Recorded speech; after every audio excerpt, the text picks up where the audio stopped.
อ่าพามาเหยียบปลาเข่าเพิ่นพี่น้องเอ้ย กะบ่ได้เหยียบปลาเข่าเนาะบ่ได้เหยียบพี่น้องเอ้ยเพราะว่าเฮามันเป็นว่างอยู่พี่น้องเอ้ยนี่เนาะพาขึ้นมาย่างปลาผู้พี่น้องเอ้ยเด้อผู้เห็นบ่พี่น้องเห็นบ่ชื่อบ่เฮือนน้องพรนี่เฮาเดียวไปลงไปนี่เห็นนั่นว่าหลังคาเพิ่นอยู่เห็นบ่เนาะนี่พี่น้องเอ้ยนี่ผู้ละทางเฮามาผู้ละพี่น้องเอ้ยพังผู้ละผู้เส้นทางที่เฮามาผู้ให้บ่ขึ้นค่อยลงค่อยผู้ทะลุตัวนี้เข้าไปแล้วก็สิพ่ออันห้านค้าที่เฮาซื้อมื้อนั้นน่ะเด้เนาะอยู่ห้านค้าเนาะมีฝนตกบ่แม่นฝนหน่อยนั้นเป็นแบบว่าเมฆลอยต่ำเลยละอองน้ำลงมา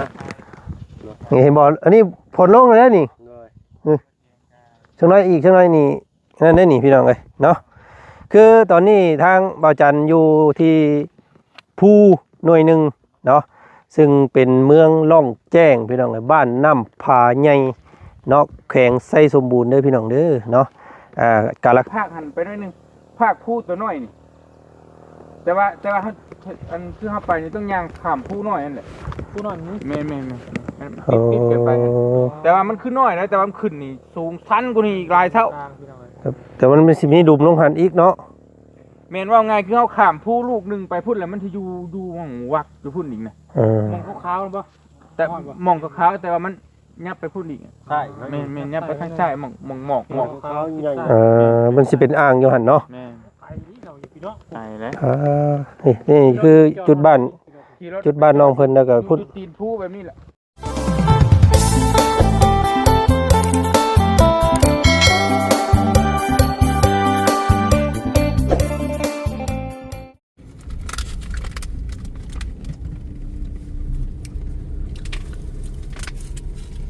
เนาะโอเคพี่น้องเอ้ยสำหรับคลิปนี้เนาะทางบ่าวจันกับถ่ายกับเกือบว่าหม่องเขานอนเนาะหม่องเขาพักเขาเศร้าเริ่มต้นไปก็สิลงไปเพิ่นเอิ้นสิลงได้พี่น้องเลยเพราะว่าหม่องเขาอยู่นี่สูงเนาะเมืองล่องแจ้งนี่บ่จันพ่อฮู้ความหมายของคำว่าล่องแจ้งแล้วเพราะว่าอยู่นี่นะมันเป็นคล้ายๆแบบภูเนาะตรงที่เฮาอยู่ปัจจุบันนี้เป็นจอมภูนะอยู่เทิงภูไว้ชัดๆพี่น้องหมู่บ้านของน้องพรพุ่นนั้นสิเป็นจุดต่ำสุดเนาะจุดพื้นเลยแหละพี่น้องจุดดินเลยเดี๋ยวสิถ่ายทำตั้งแต่หมู่เขารับเขานอนออกไปเนาะพี่ละไปเบิ่งไปส่งน้ำกันพี่น้องไงว่าบรรยากาศสิเป็นยังไงมื้อนี้ขึ้นฟ้าขึ้นฝนเด้อเนาะตอนนี้เที่ยงพอดีพี่น้องเลยบ่ายโมงเนาะบ่ายแล้วตอนนี้รถก็ขับง่ายลงง่ายเพราะว่ามันตอนเขาลงเลยเนาะเจือดแล้วมันฝนตกแล้วมันเจือดเนาะพี่น้องเลยลองทางกับสักสั้นดินทะลักลงมานี่เลยให้ลงมานี้ทางย่อยลงมานี้นอกจากสำหรับคลิปนี้ทางบ่าวจันกราบทักทายสบายดีเด้อพ่อแม่พี่น้องเนาะ FC บัดสุคนยินดีต้อนรับเข้าสู่ช่องบ่าวจันเจจันเนาะพี่น้องเนาะเป็นช่องเจจันด้วยกันตัวนี้นี่รักฐานนี้ตัวนี้แหละที่บ่าวจันซี่มือขึ้นมาตลอดนะพี่น้องเนาะเฮาเดียวอยู่แต่บ้านหลังบ้านเพื่อนน้องพรเพิ่นเฮาเดียวขึ้นมานี่เห็นรักฐานนี้หลังนี้เนาะสูงเนาะเจเวลอยู่เลยพี่น้องเดี๋ยวสิพาส้มทิวทัศน์เนาะ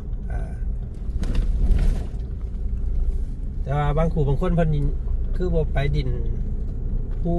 กองเข่าว่าสัตว์พี่น้องมันอยากไกลเติบได้เนาะประมาณจักรักก็ประมาณ10พุ่นไปจาก10กิโล11กิโลผมแต่กระทางมันก็ยากอีกพี่น้องเนาะก็ขอโทษขออภัยบ่ค่อยได้ไปทางใดแน่นี่เนาะ เห็นบ่พี่น้องเอ้ยบ่เห็นฮอดฟู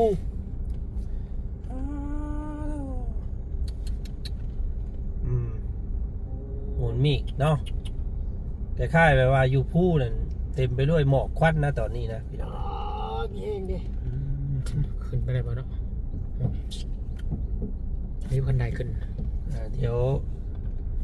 ขึ้นไปนี่ป่ะ เราหาจอดรถไว้ย่างไปอยู่ว่าได้เนาะย่างไปให้กิน นี่นี่ อ๋อผู้พี่น้องเห็นอยู่บ่เด้เนาะป้าลุง เหมือนทางเมืองนะผมเนาะ แม่นเพื่อแหละพวกหมูสิ้นนะเห็นบ่ ขาวบุญ มุงเขาอันขาวๆผู้เฮามาแต่พุ่นแหละพี่น้องเลยมุงบานมือก่อนนั่นแหละ สลอดชูไปพะลุงบุญเบิ่งอยู่ฮะเสร็จเดียวมา ชมเราเก่ง เราจะขึ้นให้พี่น้องเบิ่งมุงที่นี่แหละผู้น้องเฮือนน้องพรเพิ่น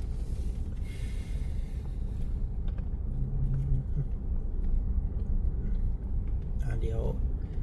สิพาจอดรถเบิ่งก่อนสักพี่น้องแต่ว่าโอ้เนาะหมองจอดรถยากบ่ค่อยมีอันนี้กำลังสิลงได้นี่พี่น้องกำลังสิลงนะกำลังสิลง ลงไปแบบงูเลยในทางเนาะ แต่ว่าดีถ้าว่ามันทางลาดยางเนาะทางดีเนี่ยทางยากนี่โอ้ยพี่น้องลำบากเลย เสียบหัวลุงได้บ่จัก เสียบลงนี่บ่ แม่นเลย ในห้องยางขึ้นไปพวกมันบ่ โอ้ได้แล้ว มันไกลบ่ ได้แล้ว ยังคือพูดดิ เอาห้องเลยเพิ่นเริ่มโดดมาลังเด้อ รถ ตรงไหนกว่าวัยรุ่นแบบว่าปล่อยเบรกลงเลยนะแต่ขาดลงเลยนี่คือจากเมืองลองแจกประมาณ4 กิโลเลยพี่น้องเนาะ นี่นี่บอลนี่นี่ 4 กิโลเดี๋ยวเขาขึ้นนี่เนาะ อืม โอเคไปพี่น้องเดี๋ยวสิพาพี่พาน้องขึ้นไปเบิ่งเดี๋ยวจอดรถก่อนหน่อยหนึง ปึ๊บ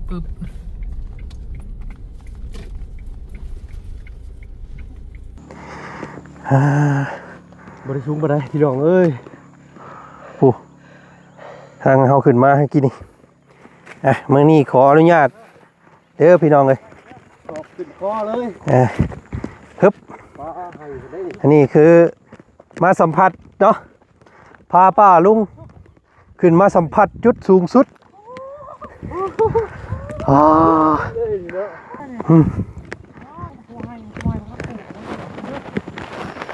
ผู้เนาะเทียงกระตูบน้อยเพิ่นพี่น้องข้างในผู้ถ่ายเฮาในอยเด้ออ๋อตูบน้อยเพิ่นได้อพี่น้องไอ้เต็มอยู่ตรงนี้เนาะนั่งอยู่กระตูบเต็มอยู่โอ้ กินข้าวบ่เบอร์มะบ่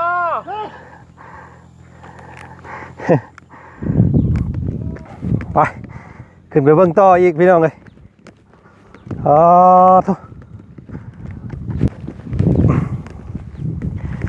วันนี้กราบทักทายสบายดีเด้อเนาะพ่อแม่พี่น้องหมู่เพื่อนกันมัดสุขูสุขคนพามาเหยียบผ้าเข่าเพิ่นพี่น้องเลย กะบ่ได้เหยียบปลาเข่าเนาะบ่ได้เหยียบพี่น้องเลยเพราะว่ามันเป็นว่างอยู่พี่น้องไอ้นี่เนาะพากันขึ้นมาย่างป้าผู้พี่น้องเอ้ยโอ้สวยงามพี่น้องสวยงามผู้นี่เบิ่งจ้ะ หมอกข้างหน้าโอ้ยฝนตกเลยบ่ลุง โอ้ เอ้ยเอา เด้อ เอา ผู้เห็นบ่พี่น้องเห็นบ่จื้อบ่เฮือนน้องพรนี่เฮาเดียวไปลงไปนี่เห็นนั่นว่าหลังคาเพิ่นอยู่เห็นบ่เนาะนี่พี่น้องเอ้ย นี่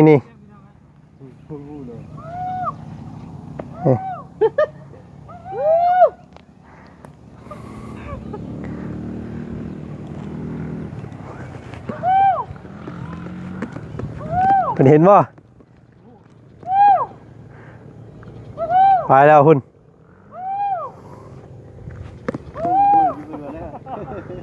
ติดเชื้อเลยเนาะ เฮ้จอดอยู่หันก็ได้ขึ้นมาหมองเล่าหันก็ได้อ๋ออ๋อโธ่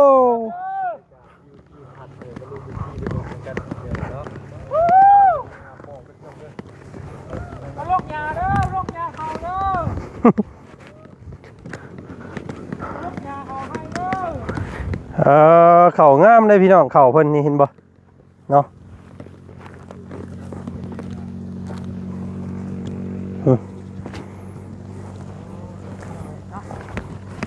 งามมันเลยพี่น้องเขาเนา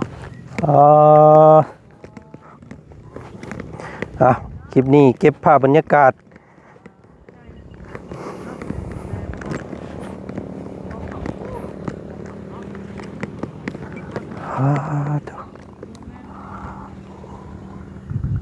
อันนี้คือเส้นทางที่เราลงไปหาบ้านน้องพรพี่น้องไอ้บ้านน้องพรก็มันไกลโคตรพี่น้องก็บ่เห็นได้พี่ผู้เนาะซูมไม่ป้ายลุงเบิ่งก็บ่เห็นนี่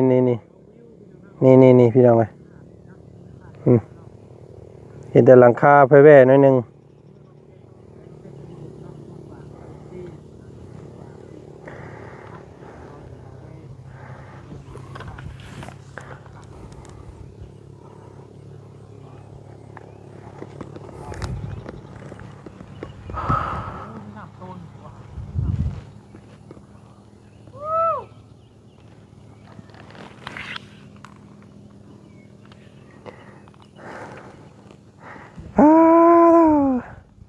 พี่น้องเอ้ยคักดีได้สัมผัสกับธรรมชาติแบบเต็มโตเลยพี่น้องเอ้ยเนาะแบบใกล้ชิดเนาะนี่พี่น้องเด้อ สบายดีพี่น้องเอ้ยเนาะพี่เดี๋ยวเบิ่งนี่พี่น้องเอ้ย เบิ่งข่อยจับให้ เบิ่งเอาออกอีกก่อน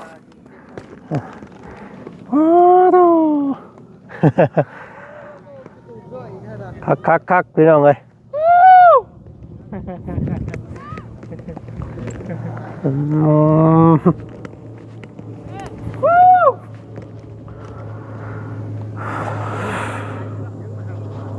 คักลีเนาะบรรยากาศโตผู้ละทางเข้ามาผู้ละพี่น้องเลยพังผู้ละผู้เส้นทางที่เข้ามาผู้ให้บอกขึ้นค่อยลงค่อยผู้ทะลุตัวนี้เข้าไปแล้วก็สิพ่ออันห้านค้าที่เขาซื้อมื้อนั้นน่ะเด้เนาะอยู่ห้านค้าเนาะ ตรงนี้มันสูงได้ หมอกมันเดิมมาหาเฮาได้นี่นะเนาะหมอกมันเดิมมาหาเฮาได้มันจังมืดนี่พี่น้องเห็นบ่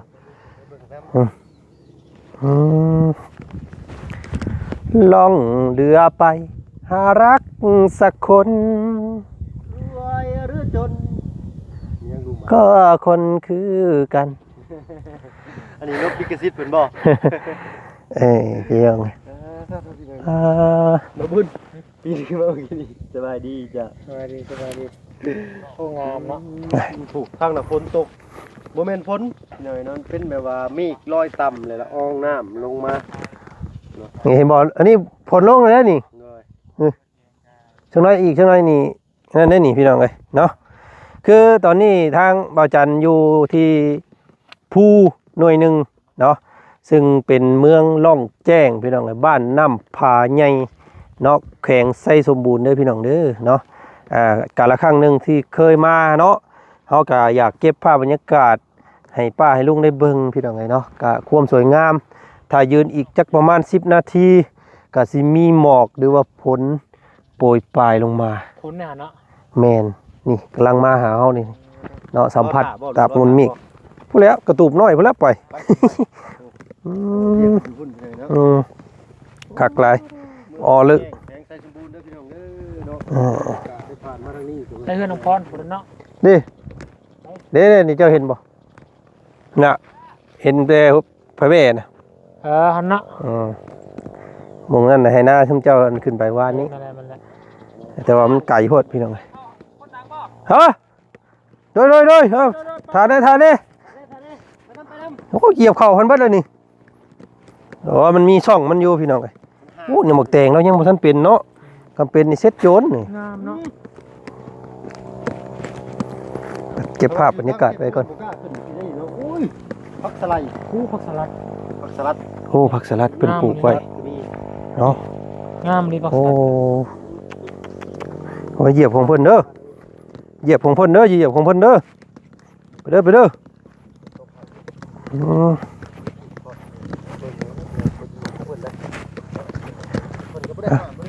คลิปนี้ก็พาพี่พาน้องมาส้มพี่น้องเอ้ยมาส้มบรรยากาศเนาะนี่มันนี่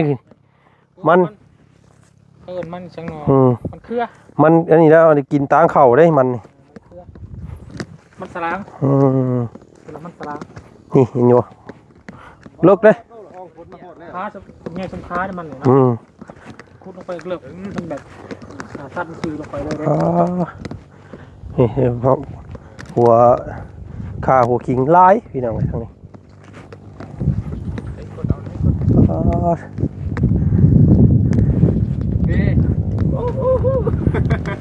มีคนมาเลยล็อกอยู่นี่เลยนี่ เออ ขังได้นี่ เนาะ คนมาเลย อ๋อถ่ายรูปน้ำเนี่ย มา คือปีกวาบอยู่ทางนี้ ปกติต้องขอถ่ายน้ำตัว จ้าก็ขอถ่ายรูปน้ำเนี่ยเด้อ ได้ใบละ10,000ได้ดิมาถ่ายผู้สวยดีเลยเรื่องเลยเจ้าเดี๋ยวพาเราะข่อยมามันชิปกูมือยังไม่ได้ขึ้นมาได้เลย โอ้ยก็เห็นอดบ่ได้ทีเดียวเลยเดี๋ยวเบิ่งโอ้สังสิคักว่าขึ้นมาเบิ่งก่อนว่าเนาะ งาม นี่หน่อยผลมาได้นี่บ่เตียงนี่เนาะ หาเบิ่งได้ยากเลย อืม แต่ว่าข่อยเห็นดูได้บ่อาจารย์เลย อืม เพราะว่าไปตลอดลาวใต้ก็แบบนี้แหละ อืม ที่ข่อยไปนะก็เนี่ย เนาะบรรยากาศท่ามกลางเขาให้เนาะ ติดฝนเขายังพูอยู่แต่มันบ่คักแบบนี้เนาะ แม่น เขาบ่ได้ขึ้นปานนี้ มันบ่ได้สูงแบบนี้พี่น้องเอ้ย อันนี้มันแบบอยู่บ้านเพื่อนก็อยู่ในภูในเขาดีรอ โดยสุดยอดพุ่นแหละเกี่ยวโค้งน้องพุ่นแหละเนาะโอ้สิฮอดเฮือนน้องเพิ่นเห็นอยู่บ่เจ้าเห็นบ่เฮือนน้องเพิ่นโอ้บังแล้วว่าเนาะกินนี่บังนะ แต่ว่าบ่ซั่นสิว่าเรื่องทางนี่พี่น้องทางไปบ่ได้ไกลปานใดเด้มือนี่ ประมาณโล2โลนี่แหละ บ่หรอกมันก็บ่ แต่ว่ามันขดมันเขี้ยวแต่มันไกล โอ้ทำไมพอแล้วได้ยางมานี่ก็ได้ ขอบใจหลายๆ FC เพิ่นพูดทุกคนตามแล้วก็ฮักแท้อยู่ดีมีแฮงพี่น้องนี่เนาะ โดย เดินทางต่อเดี๋ยวไปต่อกันเพื่อนน้องพรมื้อนี้ก็กำลังสิออกเดินทางแต่ก็มาคุยประเด็นเรื่อง แขว เรื่องแคว เอาเขียวอย่างเดียวพี่น้องมันก็สำคัญนะบ่มีเขียวหย่ำเข้ากันโอ้บ่ได้เนาะไปเจอกันบ้านน้องพรเนาะอยู่ดีมีแฮงสบายดีเด้อพี่น้องเด้อบ ายดีเนาะ ตอดไป ใช่เอาเฮ้ยตัวเราไปจักไปแล้วแตนเดืองเฮ็ดเลยอ่ะเฮ้ยโอ้ยตาย มันสิจุบปาก แตนเดือง โอ้ย เฮ้ย พี่น้องเนาะ โอ้โหหนาวแต่เงียบ บรรยากาศงาม เนาะ พี่น้องเอ้ย เห็น ในกล้องคือบ่ปานใดเนาะ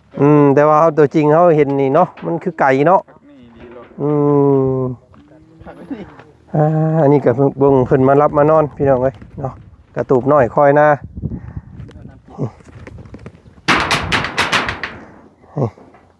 งามเข้านี่พี่น้องแต่ว่าอยากหญ้าหลายเนาะเสียหญ้าให้เด้จังหน่อยนี่ เกี่ยวขึ้นพูดเห็นบ่ออนหลอดไป ฟ้าไกลอะไร รอบหน้าเด้อรอบหน้าถ้ามีโอกาสเด้อ โดย จะลงไปลาวใต้บ่สิพาไปเบิ่งหมึกปิ่นใหญ่ โอ้ คักเด้อ กังหันบ่ กังหันลมเนี่ยไปใกล้ๆนี่ป๊อด เห็นแล้วบ่ได้เจ้าเห็นแล้วก็บ่ผู้ท่านได้เห็นน่ะเด้ ข่อยยังพันได้สัมผัสใกล้จักเทื่อข่อย ผู้เดียว ดียวคือเห็นหลายคนแน่น อื อน ม หลาย ม่วนได้พี่น้อง เราเห็นอยู่ในคลิปไปเตียงเขาแล้วแต่ยังบ่เคยสัม โอ้ ผั มั ส นบ่ได้คือในโทรศัพท์ได้เอาไป บ่ได้คือแบบ รักนึงในกระตูบนี่ยังบ่ได้เคยมันบ่ ใหญ่ดีโดนะ ที่ว่าสุดเกผ่าน ไล่เฮือนที่ดังเห็นอยู่ตอนเขาแก่ไปน่ะเนาะ ใส่โรตีกี่ ร เก็บ ถ ไปได้ ยาวไปไทยลองตั้งขับปูนเนาะได้เลยคำพงพ่วง ที่แถมเด้ อยู่หมองกันเท่าเดียวเห็นกับข่าวหั่นบ่ หมอกไปร้ายเนี่ย มันสิประมาณบ่ไปภาคหันไปหน่อยนึงภาคพูตัวน้อยนี่แต่ว่าอันคือเฮาไปนี่ต้องย่างข้ามผู้น้อยนั่นแหละ ผู้นอนนี้ แม่โอ้ ปิดเกินไปแต่ว่ามันขึ้นน้อยนะแต่ว่ามันขึ้นนี่สูงชั้นกว่านี้อีกหลายเท่า กลางพี่น้องเลย แต่มันเป็นสิมีดุมลงหันอีกเนาะ แม่นว่าไงคือเฮาข้ามผู้ลูกหนึงไปพุ่นแล้วมันสิอยู่หม่องวักอยู่พุ่นอีกนะ เออ มองขาวๆป่ะ แต่หม่องขาวๆแต่ว่ามันยับไปพุ่นอีก ใช่ แม่นยับไปข้างซ้ายหม่องหมอก เขาใหญ่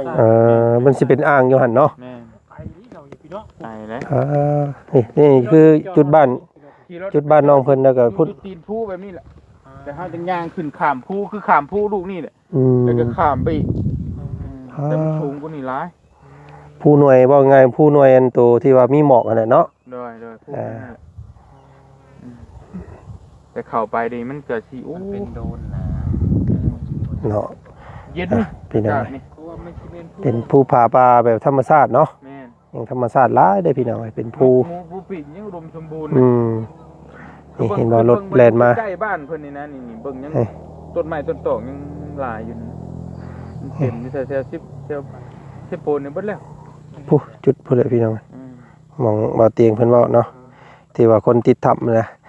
อันนี้เฮาแค่ขึ้นมาเบิ่งมุมสูงอยู่ใกล้บ้านน้องเพิ่นนี้เนาะพูดอันนั้นเพิ่นห้ามไปแล้วเพิ่นบ่ได้ให้ไปแล้วพี่น้อง ถ้ามีเวลาก็ไปเบิ่งกันได้ แม่นบ่ ผ่านไปเบิ่งทางขึ้นซื่อนะ อืม ทางผ่านไปซี่แหละ อืม เออ เอาสี่เบิ่งที่ พิ่ ซื่อ บ่ให้ นะ ขึ้นแม่ มันเป็นที่ต้องห้ามเนาะ ที่ต้องหา เพราะว่ามันอยู่มีคนอยู่ในหัน มัน เด้ มีอุปกรณ์มีอย่างเด้อุปกรณ์กู้ภัยอย่างนี้นะ อืม เป็นย่านคนที่ว่านี่เข้าไปแล้วย่านเครื่องอุปกรณ์เสีย อืม หลายสิ่งหลายอย่าง หลักขโมยโจรมูไปเนาะ ย่านมันยังมันเป็นไม่อีกน่ะ อืม ถ้าจะเข้าไปดีต้องมีแบบหน่วยงานแบบรับผิดชอบพาเข้าไปเด้ อืม นั่นคือเฮาเข้าไปดิน เออจะเข้า ทำอีกเวที อยากลงอีกเนาะ เออ อยากลองลงเบิ่งอีกว่าเนาะบางคนนะมีแม่นเพิ่นก็เลยห้ามไว้ก่อน มี เพราะว่ามันเป็นที่ต้องห้ามแล้วว่าซั่นซะอันตรายลงไปแล้วก็นี่แหละยากขู่คนนี่แหละพี่น้อง ที่นั่นเขาว่าขึ้นบ่ได้แล้ว อืม ขึ้นไปแล้วก็มืนลงคือเก่ามันชันนี่ดีแล้วนะ อืม อืม แล้วพี่น้องไงเนาะโอเคมาถ่ายทำให้พี่น้องเบิ่งส้ม ชันกว่านี้ สั้นจมตับลงเลยเนาะ ชันรีโลนะ อืม แบบปานนี้ลงพุ่นนะลงดูชุดผู้พอเฮาขึ้นชุดพี่แล้วก็ลงพุ่นอีกเลย อืม แล้วก็กลับมาอีก เฮาขึ้นไปแล้วก็ลงเนาะเห็นบ่ตอนนั้น ขึ้น มันจะ แล้วก็ลงแล้วก็ขึ้น คือ แล้วก็ลงอีก มันบ่ได้แบบว่าเป็นที่ได้มาเฮาลงน่ะบ่ได้ลงแบบนี้เด้ อืม คือมันซิกซักลงแบบ แล้วมันก็หัวชักน้ำมันชันนี่ดิยังไง ต้องยังไง คือแสน คือโจร เออ จริงจ้ะ คือจริงเจ้า ออสเตรเลียจริงจ้ะ เออ ขึ้นไหน เนาะไปสันเนาะพากันลงเบิ่งเบี้ยเบิ่งงานทั้งเพื่อนน้องพรเพิ่นพุ่นแหละบาดนี้ ให้ขินไม่เหยียบเขาให้เพิ่น เหยียบมืออื่นมาเพิ่นประกาศหาอีกโอ้ตายแล้วพี่น้องเอ้ย เห็นหูพระบ่าวนะเด้ว่าติ มีมองงามมองนั่นมองนั่นงาม อืม ของแท้นะ โอ้เพิ่นมองเพิ่นจำได้น่ะ บริจำจริง มาคนฟังแน่ โอ้ อันนี้เรียกว่าจะเกยบอกเนาะ โอ้เป็นอันนั้นอันนี้เป็นหลุมศพเพิ่นเป็นหลุมศพอืม เป็น เจ้าหน้าเพิ่น